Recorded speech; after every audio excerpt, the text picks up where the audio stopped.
E quando pensa de falar sobre identidade para a juventude, né? Falar sobre uma cosmovisão bíblica de identidade, por que é tão relevante falar isso para a nossa juventude hoje? Pastor Adorian. Vic, assim, a juventude, ela é uma época de descobrimento, mas de afirmações também, né? Então, assim, enquanto a gente está como adolescente, por exemplo, ainda descobrindo muita coisa, ainda conhecendo de fato a nossa história, a história da nossa família, tendo noção de fato de quem a gente também está escolhendo o caminho. Então, muito novo, a gente escolhe, nos nossos 16, 17, 18 anos, qual é a nossa profissão, que a gente vai ser para o resto da vida, né? Então, eu acho que ter noção da nossa identidade nessa fase é crucial, porque se a gente não tem noção do que a gente é de fato, a gente vai fazendo escolhas a partir do que a gente acha que a gente é. E escolhas, por exemplo, como a nossa carreira, a nossa profissão, a nossa vocação, elas batem com isso, com o que a gente é. Porque a gente confunde muito assim, o que a gente é com o que a gente gosta, ou algo que aconteceu com a gente, sabe? E essas coisas vão definindo aquilo que a gente quer fazer da vida.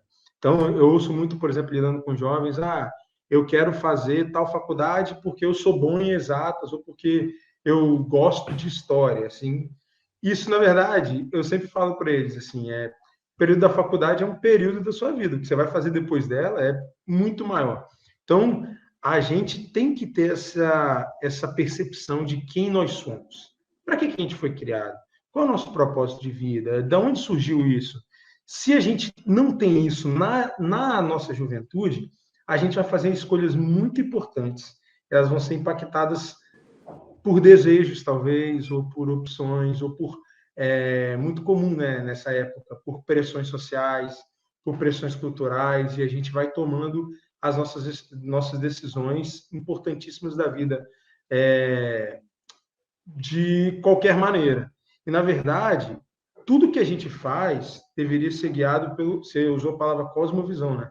Pela nossa cosmovisão, forma como a gente enxerga o mundo, o óculos pelo qual a gente enxerga a nossa vida, o nosso futuro, as coisas que a gente quer ver, que a gente quer fazer da vida.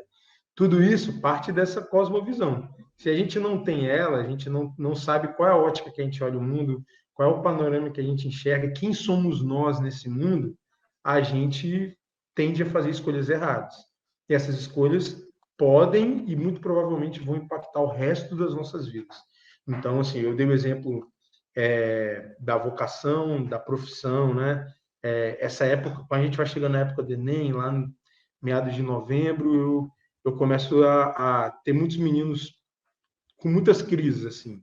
Crises não só que eu falo, tem também muitos meninos com crises de ansiedade, mas especialmente crises de identidade.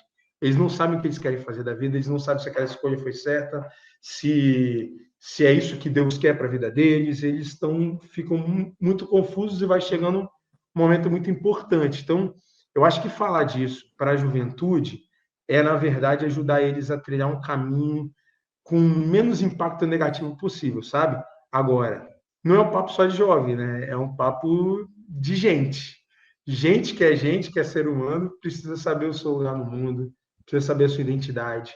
Quem é que determina essa identidade? Qual é a forma como eu olho para o mundo? Todo mundo que é gente precisa saber isso. Então, na juventude, especialmente, isso é mais evidente, porque a gente está cheio de dúvida, está cheio de questão, a gente está colocando em xeque, muitas vezes, os ensinamentos que os nossos pais nos deram, né?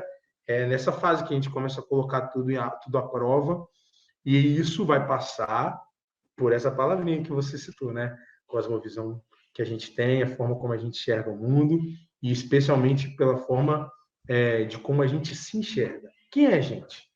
O que a gente veio fazer aqui? Qual é o sentido disso? Todas essas perguntas que a gente faz, elas determinam como a gente vai caminhar, quais são os passos que a gente vai dar.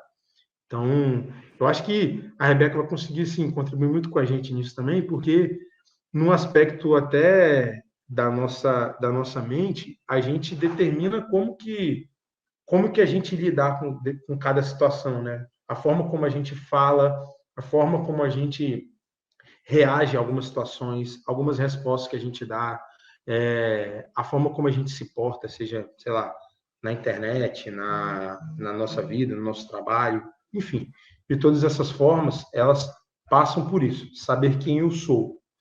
Então, eu acho que a gente vai falar muito mais dessa palavra, né? O óculos pelo qual a gente enxerga o mundo.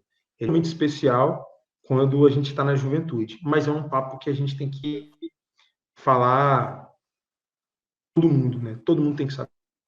Perfeito. Então, vocês acham que crise de identidade existe desde que o pecado entrou no mundo? Com certeza. Que legal. E me diga, Rebeca, agora, quando vocês pensaram, né, no tema para o despertar, foi um tema que foi usado e abordado durante o despertar, né? O que vocês esperavam trazer para a juventude dentro dessa discussão de identidade? A temática do despertar foi tudo novo de novo. Né? E ontem a gente teve a oportunidade de participar do podcast com a União Feminina, a gente também trouxe, né, por que a gente escolheu esse tema. A nossa ideia, enquanto juventude, não é descobrir a roda, não é a gente ser a turma do inédito, sabe? A gente entende que coisas boas foram criadas anteriormente, coisas muito boas também vão ser criadas depois de nós, né? Mas o que Deus quer fazer no nosso tempo, com a nossa geração, com aquilo que nós temos em mãos, né? E da gente entender qual é a nossa agenda para hoje. A gente se propôs a trazer essa questão da novidade, né? O quanto viver no reino de Deus é viver no novo, né? No momento em que nós aceitamos a Jesus, nós passamos a viver a redenção da nossa vida, da nossa identidade, dos nossos sonhos. Mas isso não é uma coisa que é feita somente quando a gente aceita Jesus. Todos os dias, por conta da graça, da misericórdia, nós podemos experimentar isso. E o nosso versículo, que a gente usou como temática, né, o versículo de Joel, né, que diria que os velhos sonharão, os nossos jovens terão visões. Né, nessa ideia de gerações, né, algo que foi sonhado hoje é vivido a partir de uma nova turma, né, de uma nova geração que está aqui hoje. Então, a nossa ideia era trazer essa ideia do novo, que o novo, ele é bom, mas ele não necessariamente é o inédito, que nunca foi feito. Às vezes é algo que é repaginado, né? Em termos práticos, essa era a nossa proposta. Mas, olhando também dentro, obviamente, né, na esfera espiritual, tem muito a ver com o que a graça faz em nós. É a graça que torna tudo novo. A gente não consegue fazer isso pelo nosso próprio esforço, nosso próprio mérito. A gente precisa nos render aquele que é soberano, criador sobre todas as coisas e que nos concede a graça para nós recomeçarmos quantas vezes forem necessárias, né? E trazendo para a temática da identidade, é óbvio que enquanto sociedade a gente tem muitas referências e essas referências elas podem em algum momento abafar a voz daquela que é a única referência que a gente precisa ter, que é a referência da cruz de Cristo. E enquanto gente que está vivendo e que está sendo construída à medida que nós vivemos, a gente vai passar por esse processo de renovação, né? De perceber que às vezes a gente abafou a verdadeira voz e está ouvindo outra que não define de fato quem nós somos, não em plenitude, e aí a gente precisa retornar para esse lugar e recomeçar enquanto gente que entende que é filho de Deus. Não sei se fez sentido, mas é o que nós pensamos em trazer dentro dessa perspectiva.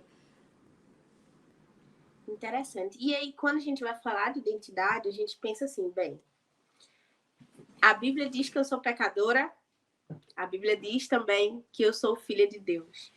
E eu acho que existe muito a crise, né? Existem as crises da juventude, essas crises todas que acontecem. E também vem a crise do... Paulo fala em Romanos sobre a luta entre a carne e o espírito. Então, como conciliar então as crises, né, de identidade nossa com sou pecador, mas sou filho de Deus, né? De que maneira abordar isso dentro das igrejas, né? Acho que trazer isso para a juventude, para a igreja, de que maneira? Eu olharia a partir da ótica da psicologia por um momento, pelo menos no princípio dessa discussão.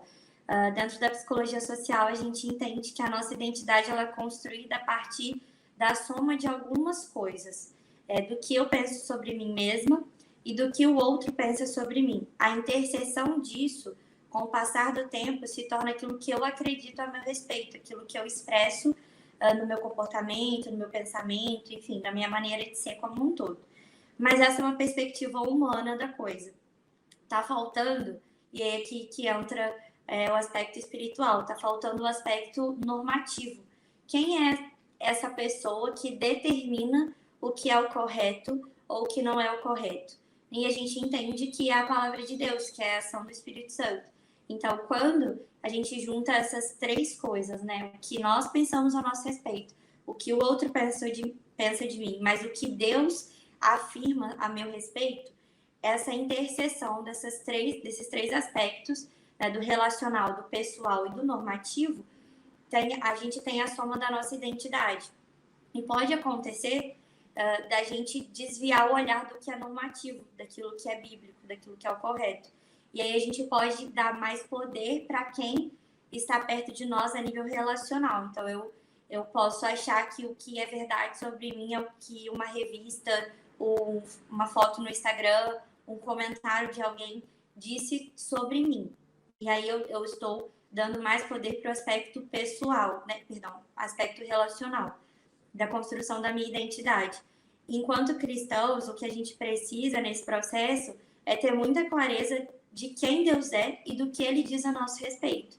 Porque quando isso está bem fundamentado na gente, nesse aspecto normativo, que traz orientação, que traz segurança para a gente, fica mais fácil da gente transitar nesse mundo em que há muitas vozes e muitas pessoas querendo dizer quem nós somos. Porque aí não vai ter dúvida. Nós somos filhos amados de Deus, que podem e que vão pecar, porque o lado de cada eternidade é marcado pela queda. Então a gente vai lidar com uma realidade imperfeita.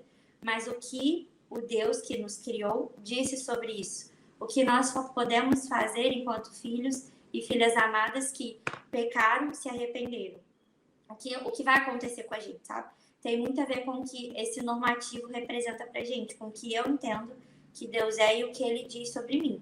Se eu entendo que eu sou filha amada de Deus, mas eu estou numa realidade quebrada, eu vou pecar, eu preciso saber o que eu vou fazer depois que eu pecar. Eu vou viver enquanto uma filha num contexto de uma humildade endividada, sabe? Uma humilhação endividada, né? Tentando fazer coisas pelo meu próprio esforço para conseguir agradar a Deus, então diminuir a minha culpa, ou eu vou assumir uma postura, um comportamento de uma humildade empoderada, de reconhecer que eu sou criatura, mas pela ação do Espírito Santo em mim, esse pecado não tem mais poder na minha história, na minha vida, no meu comportamento. Eu entendo que é mais uma questão da gente entender quem a gente está ouvindo e o que essa pessoa está dizendo a nosso respeito, né? Se são as pessoas, a mídia, a cultura, ou o nosso Deus e aquilo que Ele diz sobre nós. Isso vai influenciar de maneira significativa como a gente se relaciona com a nossa identidade e quando a gente fizer algo que não tem a ver com quem nós somos, né? No caso do pecado.